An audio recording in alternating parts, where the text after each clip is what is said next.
There are new shocking reports emerging that President William Ruto might be planning to sideline his newly appointed deputy Kithure Kindiki in a new deal that has been struck between William Ruto and the retired President Uhuru and Kenyatta.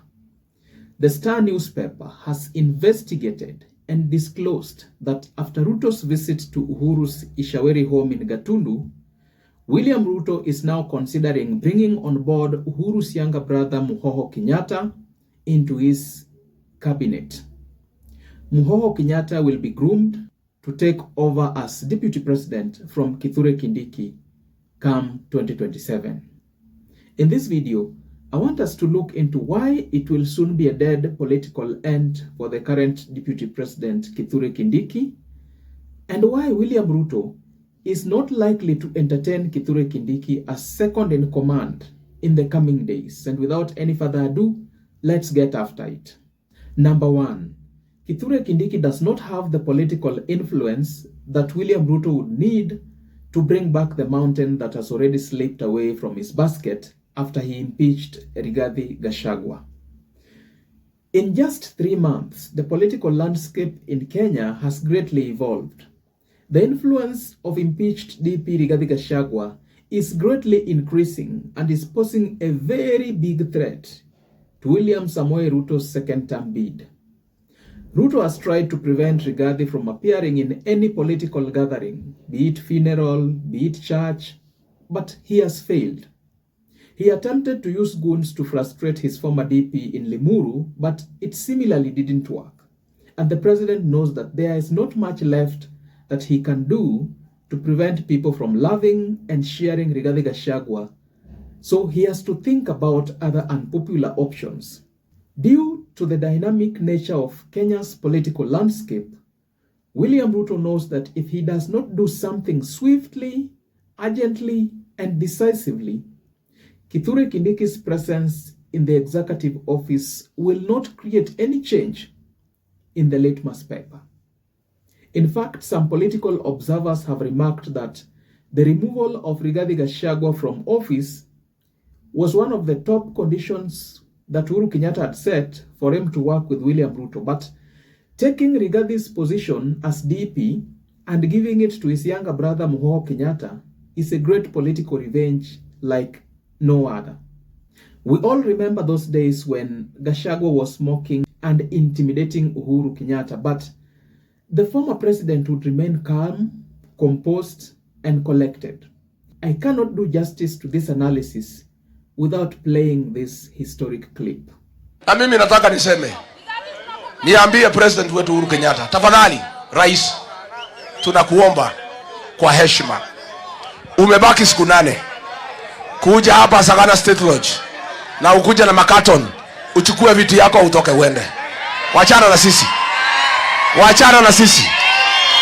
Wewe rais umeita mkutano pale Kicheha, ukaita wazee hapo, ukasema Rigathi Gachagua atajua wewe ni rais wa Kenya, ukatisha Moses Kuria, ukatisha Dede Nyoro, ukatisha Kimani Ichung'wah. Rais, mimi nakuomba, mimi Rigathi Gachagua nimekusaidia mwaka 20. Wewe nilikutoa kwa baa, nikakuunda mpaka ukakuwa rais. Miaka hii yote nimekusaidia, wewe umekuja kutuumiza. There are reports that the president is considering key cabinet appointments which may bring on board former health CS Mutahi Kagwe, popularly known as Abnormary, former Interior Principal Secretary Dr. Karanja Kibisho, and of course Uhuru's younger brother Muhoho Kenyatta, who is expected to eventually become Kenya's deputy president in 2027. Number 2. There is clear evidence that it has actually dawned on Kithure Kindiki, the professor, that his prospect of continuing to work under President William Samoei Arap Ruto is seemingly coming to a dead end. And we can tell this from his speeches and mannerisms. Jamhuri Day celebrations was just held yesterday, and the manner in which DP Kindiki had conducted himself shows us quite clearly that there's a lot of fear that has been engulfed in his soul. Thank you, Mr. President, for spearheading the unity of our country.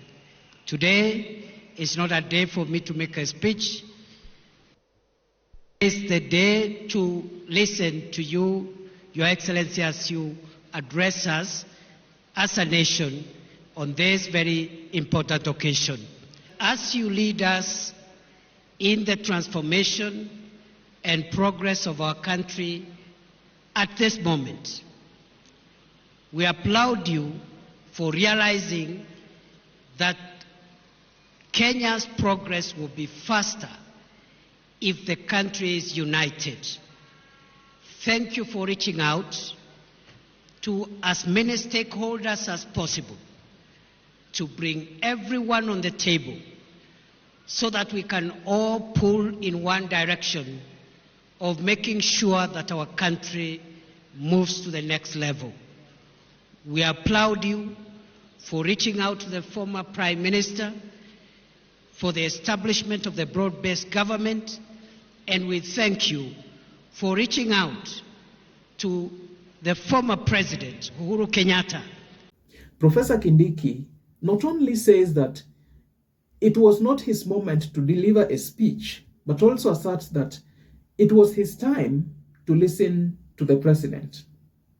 Such can only be a remark from an employee whose only intention is to please the boss, no matter what. Kindiki could not help but sing songs of praise to his boss, the president, so that the president might see him as loyal, faithful, and a yes sir man who would rather die than submit his alternative opinions about how the government should be run.